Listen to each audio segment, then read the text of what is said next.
सारे की सारे प्रश्न आप सभी के लिए काफी इम्पोर्टेंट एंड एग्जाम ओरिएंटेड लिया गया है।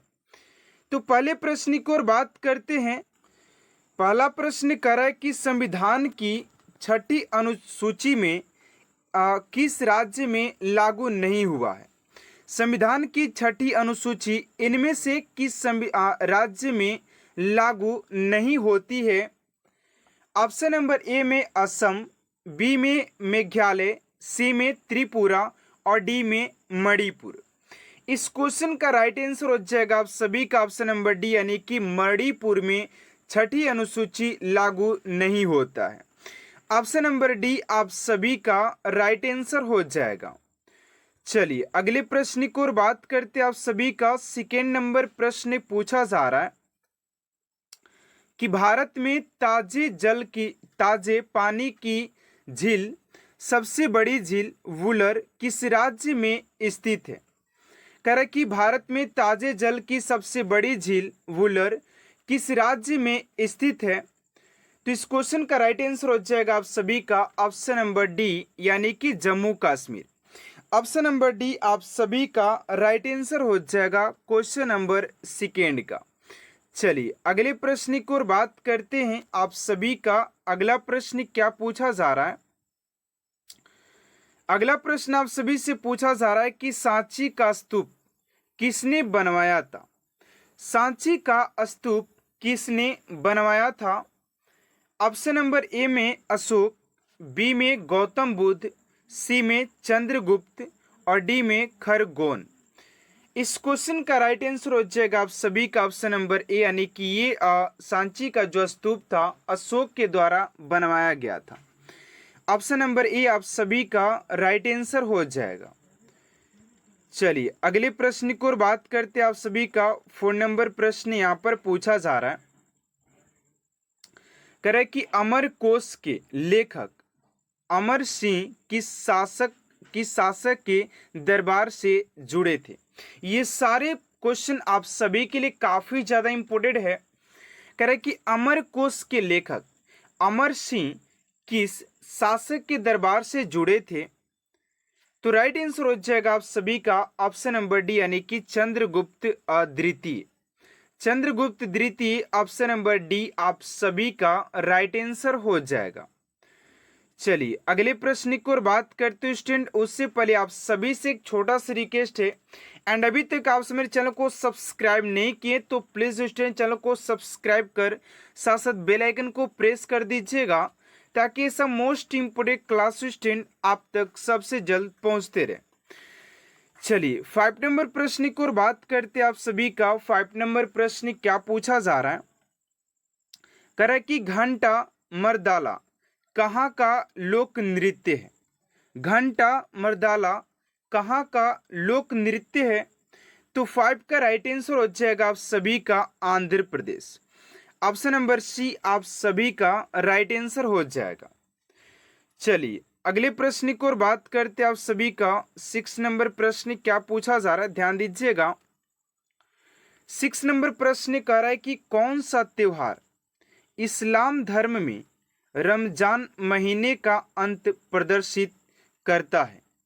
कौन सा त्योहार इस्लाम धर्म में रमजान महीने का अंत प्रदर्शित करता है। तो 6 का जो राइट आंसर हो जाएगा आप सभी का ऑप्शन नंबर ए, यानी कि Eid ul Fitr. Eid ul Fitr option number A आप सभी का राइट आंसर हो जाएगा। चलिए अगले प्रश्न की ओर बात करते हैं स्टूडेंट। आप सभी का अगला प्रश्न क्या पूछा जा रहा है, ध्यान दीजिएगा, ठीक है ना। चलिए अगले प्रश्न की ओर बात करते हैं। 7 नंबर प्रश्न आप सभी से पूछा जा रहा है। 7 नंबर प्रश्न पूछा जा रहा है कि विश्व का सबसे ऊंचा जलप्रपात किस देश में स्थित है। तो विश्व के सबसे ऊंचे जलप्रपात की बात करते कि आप सभी का सबसे ऊंचा जलप्रपात किस देश में स्थित हो जाएगा। तो वेनेजुएला हो जाएगा। ऑप्शन नंबर ए आप सभी का राइट आंसर हो जाएगा। सबसे ऊंचे जलप्रपात की बात करते तो आप सभी के वेनेजुएला में स्थित हो जाता है। चलिए अगले प्रश्न की ओर बात करते आप सभी का 8 नंबर प्रश्न है कि सर्वाधिक देशों वाला महाद्वीप कौन सा है। सर्वाधिक देशों वाला महाद्वीप कौन सा है? ऑप्शन नंबर ए में एशिया, बी में यूरोप, सी में उत्तरी अमेरिका और डी में अफ्रीका। तो 8 का राइट आंसर हो जाएगा आप सभी का अफ्रीका हो जाएगा, जो कि सबसे सर्वाधिक देशों वाला महाद्वीप है। लेकिन सबसे बड़े अगर महाद्वीप की बात करते तो एशिया हो जाएगा, ठीक है ना। चलिए अगले प्रश्न की ओर बात करते हैं। आप सभी का 9 नंबर प्रश्न पूछा जा रहा है कि करीबा बांध निम्नलिखित में से किस नदी पर स्थित है? करीबा बांध निम्नलिखित में से किस नदी पर स्थित है? करे कि करीबा बांध निम्नलिखित में से किस नदी पर स्थित है?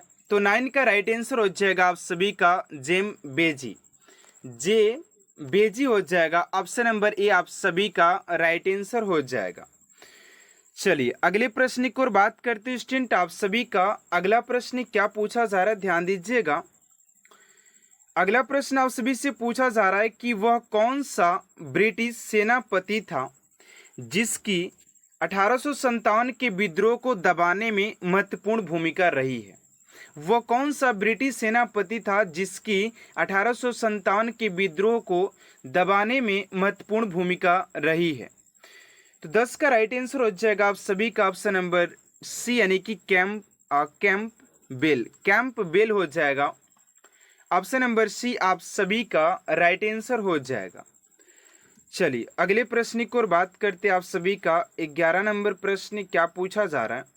करें कि 1857 की क्रांति का चिन्ह क्या निश्चित किया गया था? 1857 की क्रांति का चिन्ह क्या निश्चित किया गया था? 11 का हो जाएगा आप सभी का कमल एवं चपाती, कमल एवं चपाती आप सभी का राइट आंसर हो जाएगा। चलिए नेक्स्ट प्रश्न की ओर बात करते हैं। आप सभी का नेक्स्ट क्वेश्चन क्या दिया हुआ है? करें कि निम्नलिखित में से कौन शासक दास या गुलाम वंश से संबंधित है? शासक दास या गुलाम वंश से संबंधित है। तो 12 का राइट आंसर हो जाएगा आप सभी का ए, यानी कि इल्तुतमिश। ऑप्शन नंबर ए आप सभी का राइट आंसर हो जाएगा। चलिए अगले प्रश्न की ओर बात करते हैं। आप सभी का अगला प्रश्न है कि महमूद गजनवी ने भारत पर पहली बार आक्रमण किया था, यानी कि महमूद गजनवी ने भारत पर कितनी बार आक्रमण किया था? तो 13 का राइट आंसर हो जाएगा आप सभी का ऑप्शन नंबर सी, यानी कि 17 बार आक्रमण किया था भारत पर महमूद गजनवी ने, ठीक है ना। ऑप्शन नंबर सी आप सभी का राइट आंसर हो जाएगा। चलिए अगले प्रश्न की ओर बात करते हैं। 14 नंबर, वर्ष 1526 ईस्वी में लड़ी गई पानीपत की पहली लड़ाई में बाबर से कौन पराजित हुआ था? पानीपत की प्रथम लड़ाई की बात किया जा रहा है, जो कि बाबर और इब्राहिम लोदी के बीच हुआ था, जिसमें इब्राहिम लोदी हार गया था, यानी कि ऑप्शन नंबर ए आप सभी का राइट आंसर हो जाएगा। चलिए अगले प्रश्न की ओर बात करते 15 नंबर, किस राजपूत वंश ने अकबर के सामने समर्पण नहीं किया था? किस राजपूत वंश ने अकबर के सामने समर्पण नहीं किया था? तो 15 का हो जाएगा आप सभी का सिसोदिया वंश ने समर्पण नहीं किया था ना। चलिए अगले प्रश्न की ओर बात करते हैं। आप सभी का नेक्स्ट क्वेश्चन है, ईस्ट इंडिया कंपनी के नेतृत्व में रॉबर्ट क्लाइव का उत्तराधिकारी निम्नलिखित में से कौन था? करें कि ईस्ट इंडिया कंपनी के नेतृत्व में रॉबर्ट क्लाइव का उत्तराधिकारी निम्न में से कौन था? 16 का हो जाएगा आप सभी का ऑप्शन नंबर सी, यानी कि हेस्टिंग्स। Option number C. चलिए नेक्स्ट प्रश्न की ओर बात करते हैं। आप सभी का 17 नंबर क्वेश्चन पूछा जा रहा है कि किसे भारत में पुर्तगाली साम्राज्य का वास्तविक संस्थापक कहा जाता है? तो 17 का राइट आंसर हो जाएगा आप सभी का option number B. Option number B आप सभी का राइट आंसर हो जाएगा, Alfonso de Albuquerque. Option number B आप सभी का राइट आंसर हो जाएगा। अगले प्रश्न की ओर बात करते हैं। आप सभी का 18 नंबर प्रश्न पूछा जा रहा है कि भारत पर प्रथम तुर्क आक्रमण करने वाला कौन था? भारत पर प्रथम तुर्क आक्रमण। भैया ऐसे बहुत सारे राजाएं हैं जो कि भारत पर अभी महमूद गजनी 17 बार आक्रमण किया, बाबर 5 बार आक्रमण किया था। अब भारत पर प्रथम तुर्क आक्रमण करने वाला कौन था? क्योंकि भारत जो था सोने की चिड़िया के नाम से जाने जाती थी यार। आज भले ही कुछ भी है, राइट आंसर हो जाएगा आप सभी का महमूद गजनी हो जाएगा, ऑप्शन नंबर ए। ठीक है ना। चलिए अगले प्रश्न की ओर बात करते हैं आप सभी का। 19 नंबर प्रश्न पूछा जा रहा है कि भारत में गुलाम वंश का संस्थापक कौन था? भारत में गुलाम वंश का संस्थापक कौन था? 19 का हो जाएगा आप सभी का ऑप्शन नंबर ए, यानी कि Qutbuddin Aibak. Qutbuddin Aibak option number A आप सभी का राइट आंसर हो जाएगा। चलिए अगले प्रश्न की ओर बात करते स्टूडेंट, आप सभी का अगला प्रश्न पूछा जा रहा है 20 नंबर। करे कि कुतुब मीनार के कार्य को किसने पूरा किया था? कुतुब मीनार के कार्य को किसने पूरा किया था? तो इल्तुतमिश हो जाएगा, इल्तुतमिश ऑप्शन नंबर सी।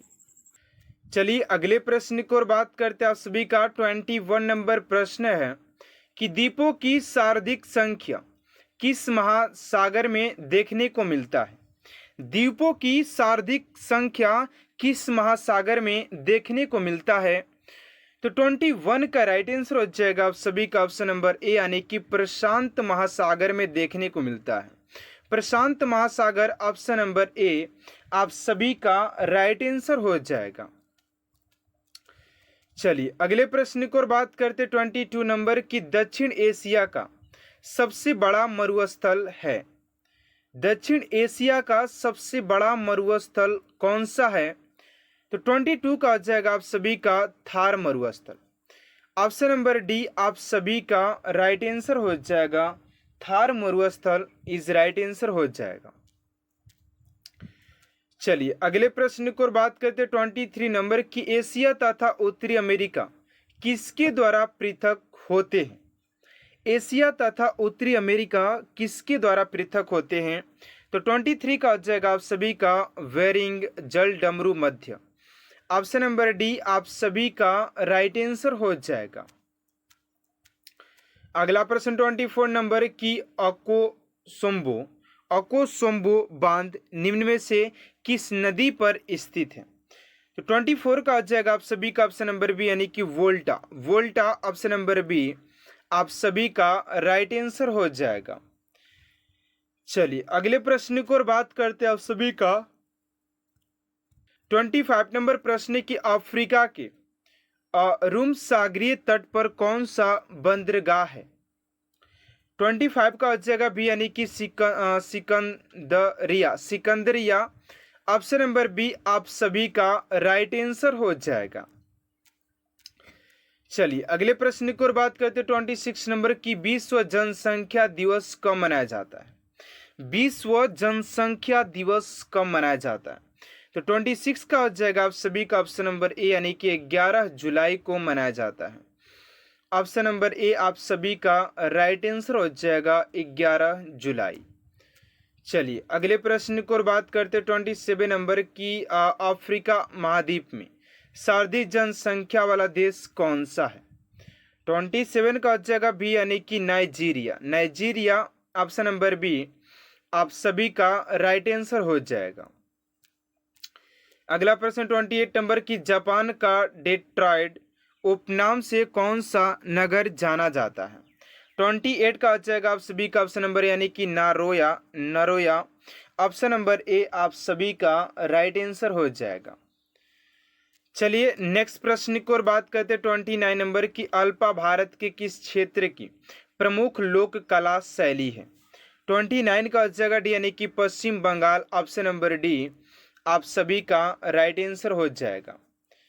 चलिए अगले प्रश्न की ओर बात करते आप सभी का 30 नंबर प्रश्न पूछा जा रहा है। करे कि सरहुल पर्व का संबंध किस राज्य से संबंधित है? तो इस क्वेश्चन का राइट आंसर क्या होगा स्टूडेंट, आप सभी को कमेंट बॉक्स में देना है एंड देखते हैं कितने स्टूडेंट इस क्वेश्चन का राइट आंसर कमेंट बॉक्स में दे पाते हैं। एंड नेक्स्ट क्वेश्चन को आप सभी का 100 क्वेश्चन कंप्लीट करने के लिए बोला गया है, तो आप सभी के नेक्स्ट क्वेश्चन जल्द ही प्रोवाइड किया जाएगा। तो आज की क्लास आप सभी को कैसा लगा कमेंट बॉक्स में जरूर बताइएगा। अगर आज की क्लास आप सभी को अच्छा लगे तो प्लीज चैनल को सब्सक्राइब कर साथ साथ बेल आइकन को प्रेस कर दीजिएगा, ताकि ऐसा मोस्ट इंपोर्टेंट क्लास स्टूडेंट आप तक सबसे जल्द पहुंचते रहे। तो मिलते हैं नेक्स्ट क्लास में student. Thanks for watching my class.